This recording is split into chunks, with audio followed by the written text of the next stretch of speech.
ताज्या बातम्या आणि जाहिरातींसाठी महाराष्ट्र न्यूज चॅनलला सबस्क्राईब करा आणि बेल आयकॉन प्रेस करायला विसरू नका. ओम नमः शिवाय. ओम नमः शिवाय. शिवमहापुराण कथा पारायणाचे आयोजन प्रभाग क्रमांक 2 आडगाव व्यायामशाळा पंचवटी नाशिक येथे करण्यात आले आहे. शिवमहापुराण कथेनिमित्ताने कलश मिरवणूक संपूर्ण आडगाव परिसरातून नागरिक ग्रामस्थ यांच्या सहभागातून काढण्यात आली. भजनी मंडळ, कलश घेऊन असलेल्या महिला, हरिभक्तपरायण कांचनताई जगताप यांच्या उपस्थितीत आडगाव परिसरातील मिरवणूक संपन्न झाली. रवींद्र जाधव, सौ कविता रवींद्र जाधव आणि प्रभाग क्रमांक 2 यांच्या वतीने आयोजन केले आहे. प्रभागातील ग्रामस्थ नागरिक सहभागातून दिनांक 7 डिसेंबर ते 11 डिसेंबर या दरम्यान शिवमहापुराण कथेचे पारायण असणार आहे. महाराष्ट्रातील सुप्रसिद्ध कीर्तनकार आणि निवृत्तीनाथ महाराज संस्था त्र्यंबकेश्वर अध्यक्ष हरिभक्तपरायण कांचनताई जगताप यांनी कथेचे पारायण 5 दिवस करणार आहे. प्रारंभी कलशपूजनाच्या दिवशी हरिभक्तपरायण कांचनताई जगताप यांनी कथेला प्रारंभ केला. 7 डिसेंबर ते 11 डिसेंबर या दरम्यान कथेचे आयोजन करण्यात येणार असून 11 डिसेंबरला सांगता दिवशी शिवभक्तांना 1111 रुद्राक्षांनी देण्यात येणार. दर दिवशी 11 जोडप्यांना बेलाचे झाड देण्यात येणार आणि महाप्रसादांनी कथा पारायणाची सांगता होणार आहे. संपूर्ण कार्यक्रमाविषयी रवींद्र जाधव यांनी माहिती दिली आहे.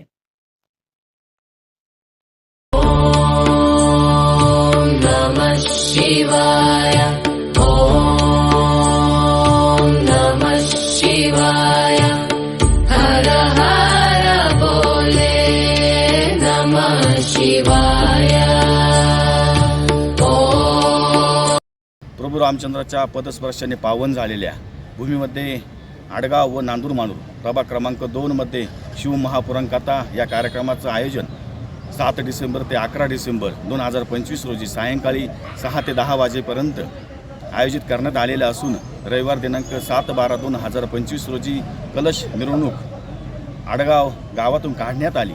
या मिरवणुकीमध्ये आडगावचे व विंचुरगवली गावचे भजनी मंडळ व बंधू आणि भगिनी सहभागी झालेले होते. महाराष्ट्रातील सुप्रसिद्ध कीर्तनकार हबप व निवृत्तीनाथ महाराज देवस्थानच्या अध्यक्षा त्र्यंबकेश्वर सौ कांचनताई जगताप यांनी या कथेचं 5 दिवस कथाकार म्हणून ते आहेत आणि या कार्यक्रमाचं आयोजन रवींद्र दत्तू जाधव म्हणजे मी स्वतः केलेलं आहे. तरी जास्तीत जास्त भाविकांनी या कार्यक्रमाचा लाभ घ्यायचा आहे. तसेच गुरुवार दिनांक 11 डिसेंबर 2025 रोजी 1111 रुद्राक्ष वाटप व महाप्रसादाचं आयोजन करण्यात आलेलं आहे.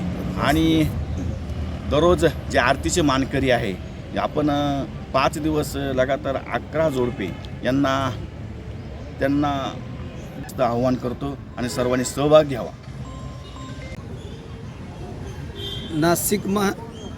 नाशिक महानगरपालिकेतील प्रभाग क्रमांक 2 मधील आडगाव या ठिकाणी व्यायामशाळेच्या मैदानावरती शिवमहापुराण कथा हा कार्यक्रम आयोजित करण्यात आला आहे. या कार्यक्रमाचे आयोजक माननीय रवींद्रभाऊ जाधव यांनी ह्या कार्यक्रमाचे आयोजन केलेले आहे. आजूबाजूला सर्व मतदारसंघ असो किंवा आजूबाजूला सर्व नाशिक शहर परिसरातील नागरिक असो, या नागरिकांनी या शिवमहापुराण कथेचा लाभ घ्यावा. आपल्याला प्रत्येकाला म्हणजे पुरातन काळातील माहिती पाहिजे, याकरता सर्व नागरिकांनी आठवण करून जास्तीत जास्त संख्येने उपस्थित राहावं हे असे कळकळीचे आवाहन रवींद्र जाधव यांनी केले आहे. चांगले कार्यक्रम हे राबवतात रवींद्र जाधव, तरी आपण सर्वांनीच या कार्यक्रमाचा लाभ घ्यावा अशी विनंती मी स्वतः विलास माळदे आपल्या पवित्र असं शिवमहापुराण ज्या गावाचं नाव गिनीज बुकामध्ये नोंदलं गेलं असं आमचं सुंदर असं आडगाव. या आडगावमध्ये आमचे मित्र श्री रवींद्र जाधव यांनी शिवमहापुराण कथा चालू ठेवली आहे.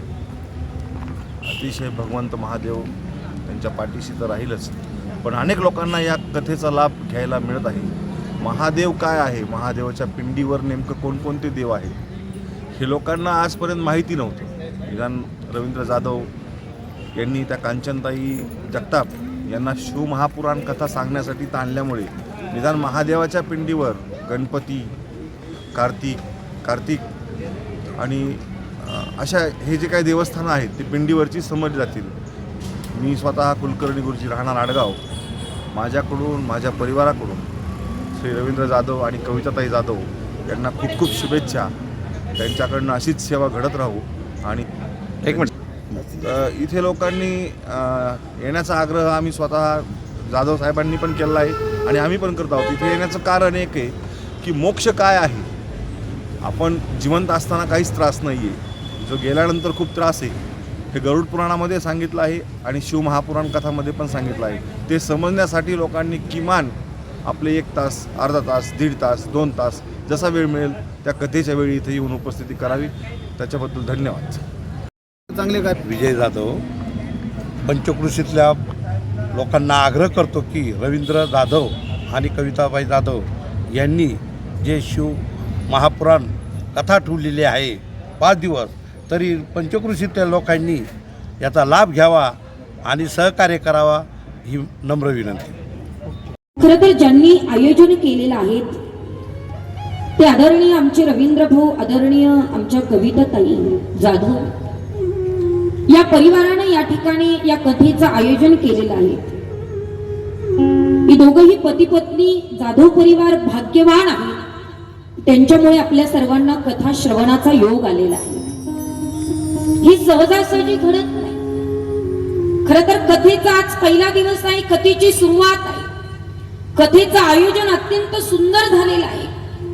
भव्य दिव्य स्वरूपात कलश मिरवणूक या ठिकाणी झालेली आहे. खरं तर पहिल्या दिवशी प्रत्येक गोष्टीला उशीर होत असतो, परंतु जास्त उशीर न करता प्रत्येकानं कलश यात्रेचे देखील आनंद लुटलेला आहे. तुम्ही सर्वजण या ठिकाणी बसलेले आहात. तुमच्यापैकी किती जण कलश घेऊन होते आमच्या सोबत? जरा बोट वरती करा बघू. क्या बात आहे. तुम्ही खूप भाग्यवान आहात. आणि ज्यांनी कलश डोक्यावर घेऊन रथापुढे पदयात्रा केली त्यांच्याकरता एकदा जोरदार टाळी वाजवा.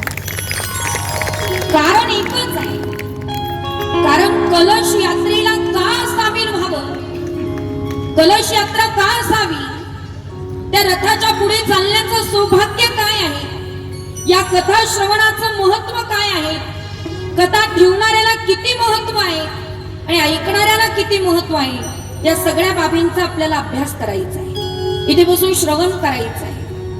खर तर नाशिक जिल्ह्यात नाशिक तालुका आणि नाशिक तालुक्यातलं हे आडगाव खरंच भाग्यवान आहे की आजचा हा पवित्र दिवस आहे. मार्गशीर्ष महिना चालू आहे. मार्गशीर्ष महिन्यातील ही चतुर्थी आहे आणि चतुर्थीला गणपती बाप्पांच्या पिताश्रींची कथा ऐकायला मिळते. हे तुमचं सौभाग्य आहे. तुम्हाला डबल आशीर्वाद प्राप्त होणार आहे. एक गणपती बाप्पाचा आशीर्वाद, दुसरा देवादिदेव महादेवाचा आशीर्वाद. म्हणून जेवढी मंडळी आज कथेला आलीत ना तेवढी खूप भाग्यवान आहे. आणि उद्यापासून तर सगळे भाग्याचेच दिवस आहे. म्हणून एक सांगते तुम्हाला, आज तुम्ही एकटे आल्यात ना, उद्या येताना तुमची जोडी घेऊन यायची, तुमच्या शेजारच्या बाईला घेऊन यायचं, आजूबाजूच्या लोकांना घेऊन यायचं. का? कारण त्यांचं थोडं पुण्य तुम्हाला मिळत असतं. म्हणून कथेला एकटं यायचं नाही, अख्खं गाव कथेला आलं पाहिजे. आणि रवींद्र भाऊ, आज असं वाटत नाही की पहिला दिवस आहे, नाही तर कधी कधी पहिल्या दिवसाला मोजून 15 जणच दिसतात. पण हे आपल्या सर्वांचं भाग्य आहे आणि तुमचं तुमच्या गावावर असणारं प्रेम आहे की त्या प्रेमापोटी ही सगळी लोक या ठिकाणी उपस्थित आहेत. म्हणून रवींद्र भाऊंकरता, कविताताईंकरता एकदा जोरदार टाळी वाजवा. खरं तर फार गोड योग आहे आज कथेचा पहिला दिवस. आणि बघा किती चांगला योगायोग आहे. असं बऱ्याच कमी ठिकाणी ऐकायला मिळतं.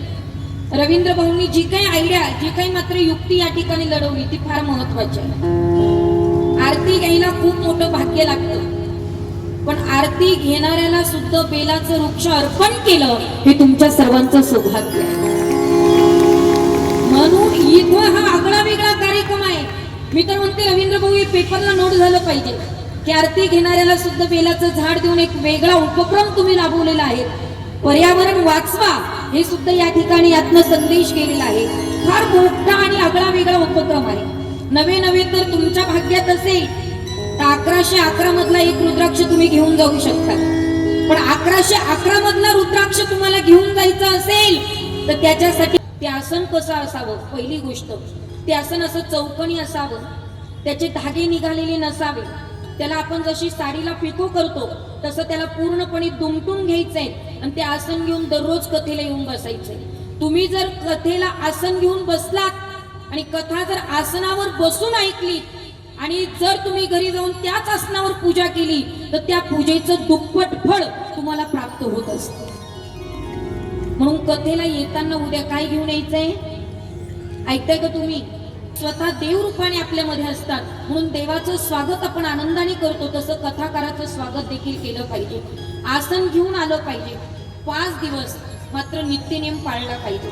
निदान कथा जोपर्यंत ऐकतोय ना तोपर्यंत कुणाचीच निंदा करायची नाही. कथा जोपर्यंत ऐकतोय निदान तोपर्यंत कपट कुणाच्या विषयी मनात आणायचं नाही. आनंदी बसून कथा ऐकायची आहे. कुणाच्याच विषयी वाईट विचार मनात येऊ द्यायचा नाही. कथा ऐकताना ऐका, कथा ऐकत असताना आहार कसा असावा, निदान 5 दिवस तरी आपला आहार अत्यंत मात्र त्या ठिकाणी व्यवस्थित आणि स्वज्वळ असावा. स्वज्वळ म्हणजे नेमकं काय? अल्प दरात आपण आहार घेतला पाहिजे. सकाळी थोडं कमी खावं, संध्याकाळी कमी खावं, कारण कथेला जास्त वेळ बसायला लागतं म्हणून कमी खावं. फल आहार घेतला तर ते उत्तम आहे. पण ऐका, जर यदा कदाचित त्या कथेच्या 5 दिवसांमध्ये तुमच्या घरी जर कथाकार येत असेल तर स्वतः भगवान शिवाच्या स्वरूपात कथाकार आपल्या घरी येत असतात. त्या कथाकाराचं स्वागत सुद्धा त्याच पद्धतीने झालं पाहिजे. लक्षपूर्वक ऐका, कुणाच्याही घरी कथाकार जात नाही. संत मंडळी घरी यायला खूप मोठं भाग्य असावं लागतं. आणि ज्यावेळी संत आपल्या दारात येतात देव रूपाने, त्याच्याकरता दुसरी दिवाळी आणि दसरा साजरी करायची गरज नाही. आमचे महाराजांचं प्रमाण आहे की आम्हाला कोणता सण आहे सांगू का? महाराज म्हणतात, दसरा दिवाळी तुझी आम्हा सण, सखे हरिजन भेटतील, आमच्या दारात संत येणं म्हणजे आमच्या दारातली ती दिवाळी आहे, दसरा आहे. त्या पद्धतीने आपल्याकडनं स्वागत झालं पाहिजे. निदान नाही काही ते 5 दिवस ब्रह्मचर्य व्रताचं पालन केलं तर उत्तम. जोपर्यंत तुम्ही कथा ऐकतायत तोपर्यंत गादीवर झोपायचं नाही. गोधडी म्हणा अंथरून झोपले तरी चालेल, पण मात्र त्या ठिकाणी गादीवर झोपायचं नसतं. आणि काही काही लोक म्हटले, ताई आमच्याकडनं नियमाचं पालन होत नाही म्हणून आम्ही कथेलाच येत नाही. ऐका, नियमाचं पालन झालं तर करा, पण नुसतं इथं आलात आणि तुमच्या मुखाला माझ्या भगवान शिवाचं नाव जरी आलं तरी सगळं पाप मुक्त करण्याची ताकद माझ्या भगवान शिवाच्या नामात आहे. म्हणून जेव्हा जेव्हा नामजप होईल तेव्हा तेव्हा आपण नामजप केलं पाहिजे. बरं का? भगवंताचे चिंतन आपल्या जीवनामध्ये घडणं अत्यंत महत्वाचं आहे. आपण सर्वांनी गोड भजन करायचे. नम शिवाय ओम